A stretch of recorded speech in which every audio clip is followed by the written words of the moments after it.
Welcome to news అడ్డా. నేను అర్చన. ముందుగా ఈరోజు ముఖ్యాంశాలు. ప్రధానమంత్రి పదవిని చేపట్టేందుకు సిద్ధం రాహుల్ గాంధీ. హోలీ సంబరాల్లో ఎమ్మెల్యే తలసాని. వైద్య విద్యార్థులకు చెక్కుల పంపిణీ. వైభవంగా శ్రీ హేమాద్రి వెంకటేశ్వర స్వామి గిరి ప్రదక్షిణ. విద్యుత్తు బస్సుల రాక ఏర్పాటు చకచక. వివరాల్లోకి వెళ్తే, ప్రధానమంత్రి పదవిని చేపట్టేందుకు తాను సిద్ధంగా ఉన్నానని లోక్సభలో ప్రతిపక్ష నేత కాంగ్రెస్ పార్టీ అగ్రనాయకుడు రాహుల్ గాంధీ స్పష్టం చేశారు. వికారాబాద్ జిల్లా అనంతగిరి హిల్స్ లో జరిగిన కాంగ్రెస్ పార్టీ రాజకీయ వ్యవహారాల కమిటీ సమావేశంలో ఆయన పాల్గొన్నారు.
ప్రేమ ఆనందాల కలయిక హోలీ పండుగని మాజీ మంత్రి ఎమ్మెల్యే తలసాని శ్రీనివాస్ యాదవ్ అన్నారు.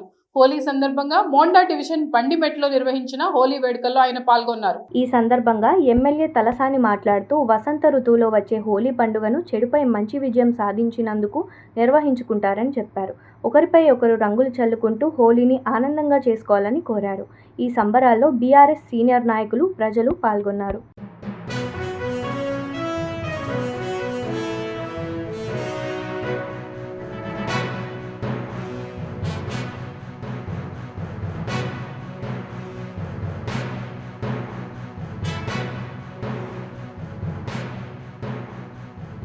ఉప్పల్ ఎమ్మెల్యే బండారి లక్ష్మారెడ్డి ఆధ్వర్యంలో మాజీ మంత్రి ఎమ్మెల్యే హరీష్ రావు నివాసంలో వైద్య విద్యార్థులకు ఆర్థిక సాయం చేశారు.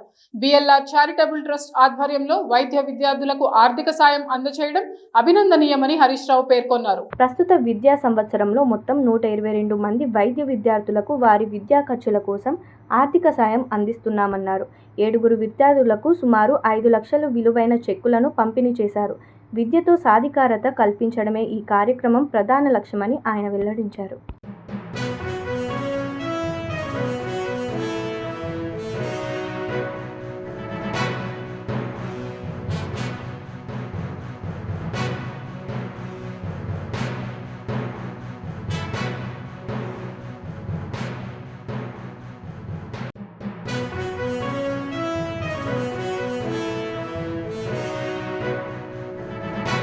మేడ్చల్ మల్కాజ్గిరి జిల్లా కీసర మండలం రాంపల్లి దాయరలోని వేంకులోని గుట్టపై స్వయంభుగా వెలిసిన శ్రీ హేమాద్రి వెంకటేశ్వర స్వామి పల్లకి సేవతో గిరి ప్రదక్షిణ, లక్ష్మీ పూజ భక్త జనసందోహం మధ్య వైభవంగా జరిగింది. కార్యక్రమంలో మాజీ మంత్రి మేడ్చల్ ఎమ్మెల్యే చామకూర మల్లారెడ్డి పాల్గొని ఆలయ అభివృద్ధికి 11 లక్షలు విరాళంగా ప్రకటించారు. సాయి దత్త పీఠాధిపతులు రామానంద ప్రభుజీ, కీసర సిఐ ఆంజనేయులు, ఆలయ చైర్మన్ కందాడి హనుమంత్ రెడ్డి భక్తులు పాల్గొన్నారు.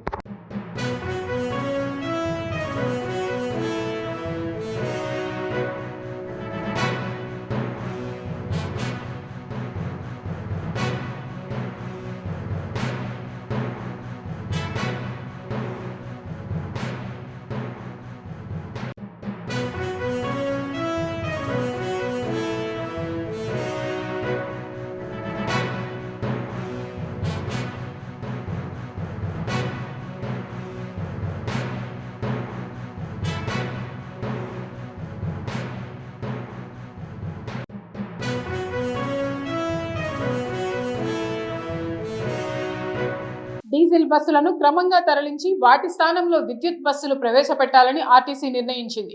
ఈ నెలలోనే రానుండడంతో ఆయా డిపోల్లోని ఛార్జింగ్ యూనిట్లలో సమస్యలను పరిష్కరించి నెలాఖరు కల్లా సిద్ధం చేయనున్నారు. డీజిల్ బస్సులు నడిపే డ్రైవర్లను ఇతర డిపోలకు బదిలీ చేసే అంశంపై కసరత్తు ప్రారంభించింది.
ఇవి ఇప్పటివరకు ఉన్న అప్డేట్స్. మరిన్ని వార్తలతో మళ్ళీ కలుద్దాం. నమస్కారం.